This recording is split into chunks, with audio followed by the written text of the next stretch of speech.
என்னுடைய செல்பேசி விடாம அடிச்சுக்கிட்டே இருக்கு. கொஞ்சம் கோபத்தோட நடக்கிறேன். யாருப்பா அது விடாம அடிக்கிறதுன்னு. வணக்கங்க, நான் வைகோ பேசுறேன், அண்ணன் பேசுறேன். அவர் வயசுக்கு என்ன பாருங்க மரியாதை, எவ்வளவு சின்னஞ்சிருவேன். என்ன பார்த்து சொல்ற, ஐயா அமைச்சரே, ஒரு கருப்பு துண்டை இடையில அப்படி தூக்கி போடுவார் பாருங்க, அதுல சொக்கி நின்னவங்க நாங்களாம். சின்னஞ்சிறுவன் லிடியன் நாதஸ்வரன் ஒரு பையங்க, அமெரிக்காவில் அந்த குட்டி செல்வம் என்ன தெரியுமா பண்ணுச்சு, அத்தனை பேர் இருக்கிற ஒரு மேடையில் ஒரு பக்கம் ஒரு கீபோர்டு, இன்னொரு பக்கம் ஒரு கீபோர்டு, இரண்டு இசைக்கருவிகள். ஒரே நேரத்தில் ஒரு கீபோர்டில் ஜனகணமன இந்தியாவின் தேசிய கீதம், இன்னொரு பக்கம் அமெரிக்காவின் தேசிய கீதம் ஒரே நேரத்தில் வாசித்தான். அமெரிக்கா எழுந்து நின்று கைத்தட்டியது. இப்படி ஒரு குழந்தையை பார்த்ததில்லை. அந்த லிடியன் லண்டன் மாநகரத்திலே சிம்பொனி இசை இருக்கிறது பாருங்கள். இசைஞானி இளையராஜா அதை செய்து முடிக்க போது அவருடைய வயது மிக பெரியது. இந்த சின்னஞ்சிறுவன் மீசை கூட முழுதாக முளைக்காத இளம் கன்று அந்த சிம்பொனி இசை கலைஞர்களை வைத்து ஒரு இசைக்கோர்வை உருவாக்கி இருக்கிறான். அதை நான் செய்திகளில் பார்த்து கொண்டிருக்கிறேன். என்னுடைய செல்பேசி விடாம அடிச்சுக்கிட்டே இருக்கு. அது பதிவு செய்யப்பட்ட நம்பர் இல்லை. சரி, யாரோ ஒருத்தர் விடாம அடிக்கிறாரே, கொஞ்சம் கோபத்தோட நடக்கிறேன். யாருப்பா அது விடாம அடிக்கிறதுன்னு. வணக்கங்க, நான் வைகோ பேசுறேன், அண்ணன் பேசுறேன்.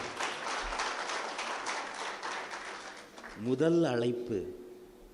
அவர் என்ன கேட்பார், ஏது கேட்பார், தனக்கு கேட்பாரா, தன் வீட்டுக்கு கேட்பாரா, தன் கழகத்திற்கு கேட்பாரா? அண்ணன் என்ன தெரியுமா கேட்டாரு? ஒன்றும் இல்லைங்க அமைச்சரு, இந்த செய்தியில் பார்த்துருப்பீங்க, லிடியன் ஒரு குழந்தை சிம்பொனி அமைச்சிட்டு வரான், முடிஞ்சா அவனுக்கு கொஞ்சம் அரசு மரியாதை தர முடியுமான்னு யாரோ ஒரு குழந்தைக்கு கேட்ட தாயுளம் கொண்ட மனிதர்.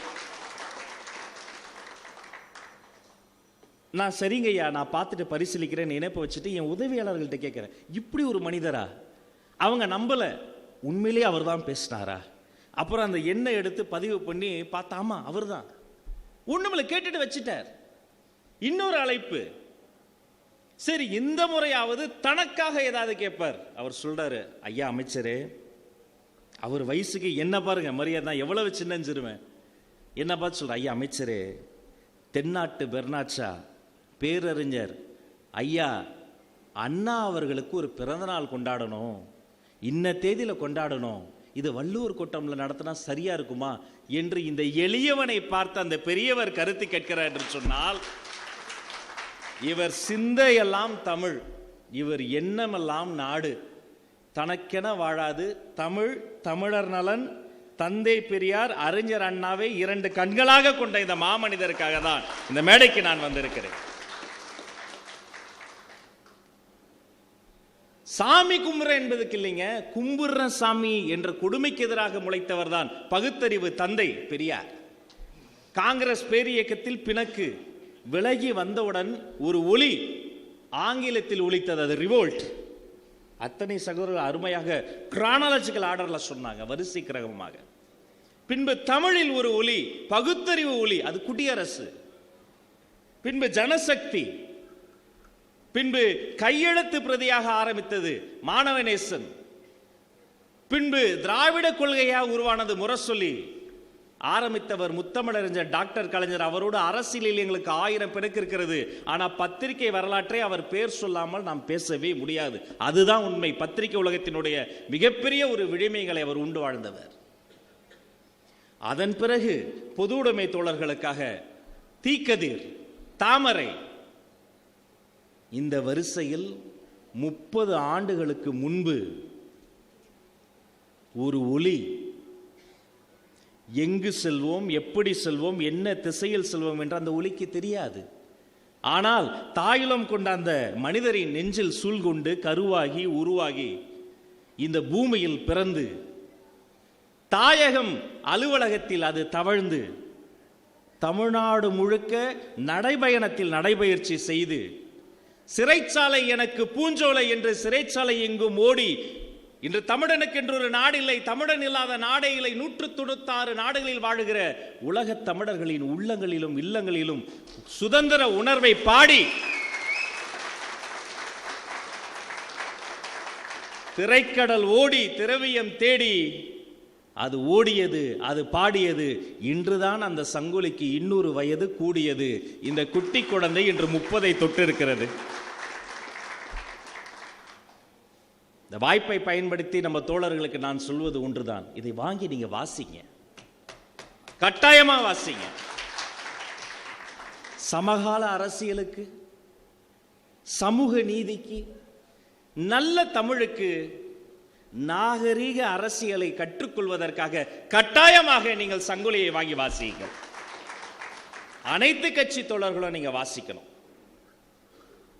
இந்த பெரிய மனிதர் அவர் சென்ற நடைபயணங்களின் போது ஒரு கூட்டத்தை அப்படியே கூட்டிட்டு போவார். ஒரு பச்சை துண்டு அப்படி தலையில கட்டிட்டு அப்படி நடந்து போவார். எனக்கு நம்மாழ்வார் ஐயாவை பார்க்கிற மாதிரி இருக்கும்.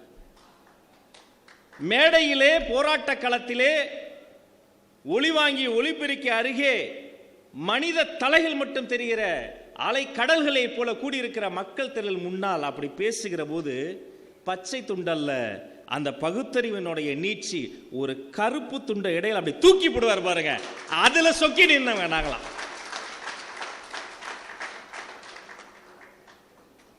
அவர் பேச ஆரம்பிக்கிற முதல் நிமிடம் தென்றல் தவழும். நாங்களாம் பேசுவோம், அப்படி போய் நின்று பார்ப்போம். பொதுக்கூட்டத்தில் ஆரம்பிச்சிட்டாயா, இந்த இப்போ வருவார். 2-3 நிமிடங்களில் மேடையில் இருக்கிற அத்தனை பொறுப்பாளர்களினுடைய பேரையும் அழகா வரிசையா சொல்வார். அவங்க முகத்தில் ஒரு புன்சிரிப்பு வரும். இந்த இப்போ வந்துட்டார். தமிழை வணங்குவார், தந்தை பெரியாரை வணங்குவார், அறிஞர் அண்ணாவை சொல்வார். அதன் பிறகு தென்றல் புயலாக மாறும். அதை கேட்கின்ற போது நெஞ்சம் கொதிக்கும், மேனி சிலிர்க்கும், கண்கள் கலங்கும். நயாகரா வீழ்ச்சியை தனது பேச்சில் கொண்டு வந்து காட்டிய ஒரு மாமனிதர்.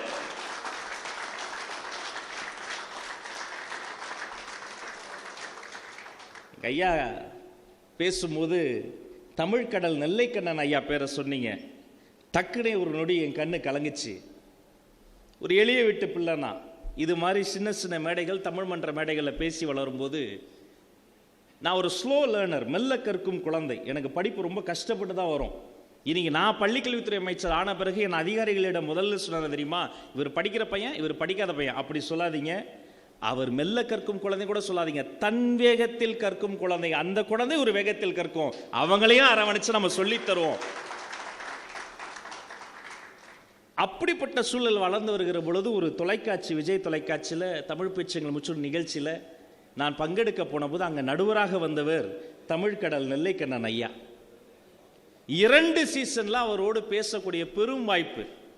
முதல்ல அவரை பார்த்தா பயந்து ஓடுவோம். அவர் வடக்கு வந்தா நாங்க தெற்குல ஓடிடுவோம். ஏன் தெரியுமா, அவர்கிட்ட போய் அகர முதல எழுத்தெல்லாம் என்று வள்ளுவர் பெருந்தகை சொல்லி இருக்கிறாரேன்னா நில்லு நிப்பாட்டு அப்படின்றவர். அடுத்தவரைய சொல்லும்பார். சரி, அடுத்தவரையும் சொன்ன அடுத்த குரலை சொல்லும்பார். அடுத்த குரலை சொல்லும்போது அடுத்த அதிகாரத்தை சொல்லுமார். நெருப்பாற்றில் கூட நீந்திரலாம், அந்த மனுஷன் முன்னாடி பேச முடியாது, கை கால் நடுங்கிரும். அவர் ஒரு நாள் அறையில் அமர்ந்திருக்கிறார். போட்டி முடிந்தது. எல்லோரும் அளவலாவிக்கிட்டு இருக்கோம், பேசிக்கிட்டு இருக்கிறோம், மகிழ்ச்சியோடு சொல்லிட்டு அவர் கவிதைகள்லாம் பாடிக்கிட்டு இருக்கோம். அப்புறம் ஒரு வார்த்தை சொன்னார், என்னால் மறக்க முடியாது. அவர் வார்த்தைகளை சொல்கிறேன். என்னலே பேசுறீங்க, பேச்சுனா என் மாப்பிள்ளை வைகோ பேச்சு மாதிரி கொள்ளுவாண்டா, பேச்சில் கொள்ளுவாண்டா. அந்த நாள் என்னால் மறக்க முடியாது. அன்று பின்னிரவு நேரம் தாண்டியும் நான் உறக்கம் கொள்ளாமல் தவித்தன். என்னையா, நெல்லைக்கண்ணன் ஐயா தான், தமிழ்கடல் தான், உலகத்தின் ஆக சிறந்த பேச்சலார், அவர் முன்னாடி யாரும் நிற்க முடியாது. அவர் ஒரு மனிதரை பாராட்டுறாரு, அவரையே அவர் ஈர்த்திருக்கிறாரு. கட்டாயமாக இவரை விட அவருக்கு வயது அதிகமாக இருக்கும். ஆனால் இவரை சொல்லி அவர் சொல்கிறார் என்று சொன்னால், அதனால் தான் சொன்னேன், வைகோ என்றால் தமிழ், தமிழ் என்றால் வைகோ, வைகோ என்றால் உழைப்பு. 2 நாட்கள் முன்பு அடிகளார், மறைமலை அடிகளாரினுடைய பிறந்த தினம். காலையில் அவருடைய வீட்டு பல்லாவரத்தில் இருந்த அந்த பகுதியில் ஒரு சிறிய நூலகமாக இருந்தது. என் வாழ்நாள் கடமை, நான் பாம்பு தீண்டி உயிருக்கு போராடி அவசர சிகிச்சையில் கடந்து பெரும் போராட்டத்துக்கு பிறகு 7ஆம் வகுப்பு 6ஆம் வகுப்பு படிக்கும்போது என்னை மீட்டெடுத்து வந்த அந்த நாளோடு என்னுடைய விளையாட்டு அனுமதி நின்று போனது. விளையாட போகக்கூடாது, வெளியில் போகக்கூடாது, 1008 நெருக்கடி. வேறு வழியில்லாமல் நூலகத்திற்குள் தள்ளப்பட்ட சிறுவன் நான். அந்த நூலகம் அடிகளாரினுடைய வீடு, அவர் சேகரம் செய்த புத்தகம். அதன் பிறகு பல ஆண்டுகள் கழித்து அந்த நூலகம் சென்றேன். அவர் இருந்த வீட்டிற்கு, அவர் மார்பளவு சிலைக்கு மாலை சூடினேன். அவர் அமர்ந்த திண்ணையில் சிற்ற நேரம் நின்று பார்த்தேன். அவர் நடமாடிய நடைபயிற்சி செய்த அந்த மண்ணையெல்லாம் தாண்டி வந்தேன். அன்று மாலை தேவனைய பாவனார் அந்த அரங்கத்திற்கு வந்து அவர் குடும்பத்தார் ஏற்பாடு செய்த அந்த நிகழ்ச்சியில் அடிகளாரை பற்றி பேசலாம் என்று நான் ஆசையோடு வந்திருந்தேன். அன்று புரட்சி புயல் வைகோ வந்திருந்தார். அடிகளாரை குறித்து அவர்களின் குடும்பத்திற்கே தெரியாத அரிய செய்திகளை சொல்கிறார் என்றால் உழைப்பு உழைப்பு உழைப்பு, அதுதான் வைகோ.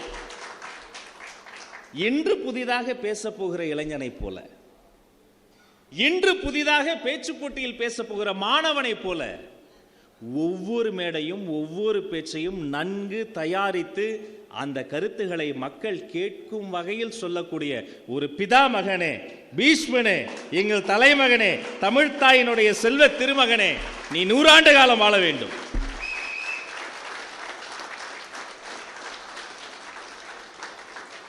அவரை குறித்து பேச எங்களுக்கு ஆசை அதிகம் உண்டு, ஆனால் நேரம் இல்லை. எனவே அறிவார்ந்த இந்த சபையின் அனுமதியோடு எனக்கு இருக்கும் நேரத்தையும் எடுத்து அந்த புரட்சி புயலுக்கும் சேர்த்தே தாருங்கள். அவர் பேசட்டும், நாம் கேட்போம் என்று சொல்லி உங்களை வாழ்த்த வயதில்லை, வணங்கி விடைபெறுகிறேன். அத்தனை பேருக்கும் நல்லதே நடக்கட்டும், நலமே சொல்லட்டும். நன்றி. தமிழ் வணக்கம்.